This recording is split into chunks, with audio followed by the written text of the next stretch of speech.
एकादशी व्रत का महत्व सुनोगे बे। इंदिरा एकादशी व्रत है। इंदिरा एकादशी ग्यास है। आज आश्विन माह के कृष्ण पक्ष की एकादशी का व्रत और कथा, व्रत एकादशी का है और कथा एकादशी की सुन ध्यान है। किसने करी थी यह गैस, किसने बताया था, ध्यान तो सुनियोगे भी। गैस माता की कथा। कुंती पुत्र ने कहा, हे जनार्दन, हम आपसे वामन एकादशी उपवास की कथा सुन प्रश्न हुए। अब आप हमें आश्विन माह के कृष्ण पक्ष की एकादशी का नाम, उसका मातम्य तथा फल कहें। हम वह सुनने के लिए अति तैयार हैं।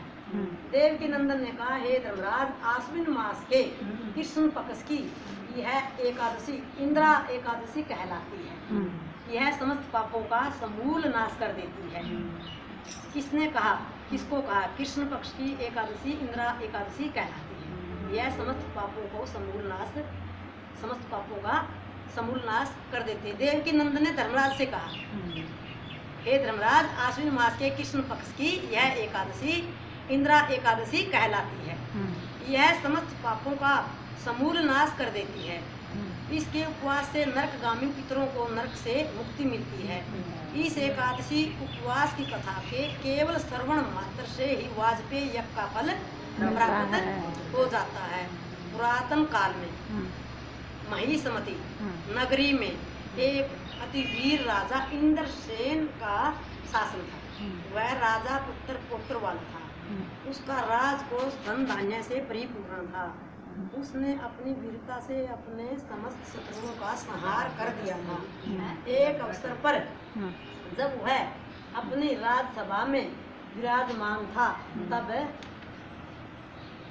अचानक ही आकाश मार्ग से नारद ऋषि का आगमन हुआ। एकदम आगे आकाश मार्ग से नारद ऋषि, उन्हें वहां आया देखकर नरेश ने उनको नमस्कार कर उन्हें बैठने के लिए आसन दिया।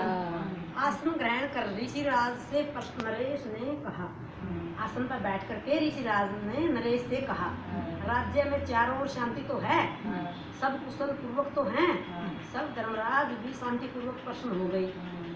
अब आप अपने पधारने का कारण कहो। नारद ऋषि ने कहा, हे नरेश, मुझे एक महान आश्चर्य हो रहा है कि एक समय जब मैं ब्रह्मलोक से यमलोक गया, तब मैंने वहाँ पर यमराज की राजसभा में आपके पिताश्री को बैठे देखा। तुम्हारे पिता महान ज्ञानी, दानी तथा धर्मात्मा थे। वह अपना एक एकादशी उपवास गलत हो जाने पर यमलोक में है। आपके पिताश्री ने मुझे यह खबर आपको देने के लिए अनुरोध किया था कि वह अपने किसी दुष्कर्म के परिणाम स्वरूप ही नरक लोक में पड़े हैं, और कहा था कि मैं इनके पुत्र महिषमती नरेश राजा इंद्रसेन से इनको यमलोक से निकालने के लिए इंदिरा एकादशी का उपवास विधि पूर्वक करके उसके प्राप्त पुण्य को उन्हें देगी।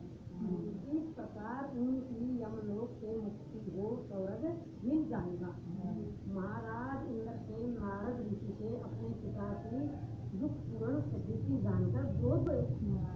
अतः वे अपने पिता की यमलोक से मुक्ति के लिए नारद ऋषि से इंदिरा एकादशी उपवास की विधि पूछने लगे।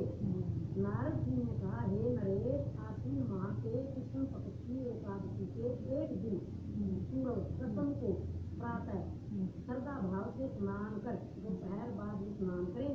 वहाँ जल से बाहर आकर भक्ति भाव से अपने पितरों का श्राद्ध करो और उस दिन केवल एक बार ही भोजन करो तथा रात्रि को भूमि पर ही सोए।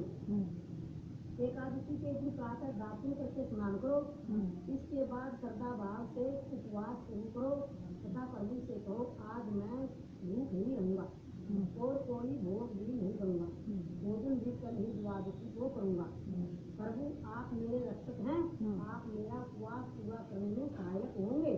इस प्रकार के व्यवहार के बाद शालिग्राम के मूर्ति को स्थापित करो। तब विद्वान ब्राह्मण को भोजन देकर दक्षिणा दें। भोजन का कुछ भाग गो माता को दान में देकर विष्णु जी की धूप दीप नैवेद्य से पूजा करें। रात्रि जागरण तथा गायन वादन करो। इसके बाद द्वादशी को मौन धारण कर भाई बंधुओं के साथ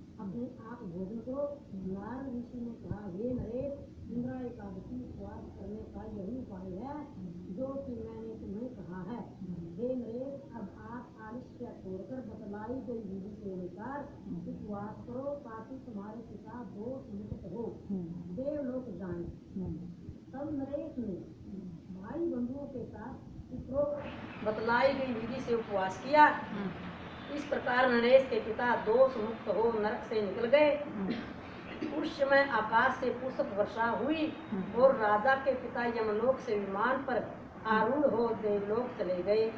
राजा इंद्र ने भी इस लोक में इस एकादशी के प्रभाव से अनेक प्रकार के सुखों का उपभोग किया तथा मरने के बाद वे भी देवलोक गए। देवकी नंदन बोले, हे धर्मराज युधिष्ठिर, मैंने तुम्हें इंद्रा एकादशी के उपवास की पूर्ण कथा कह सुनाई है। इस कथा को पढ़ने व सुनने से ही समस्त पाप नष्ट हो जाते हैं। मरने के बाद देवलोक प्राप्त होता है। बोल गैस माता की जय हो, बोल बांके जय।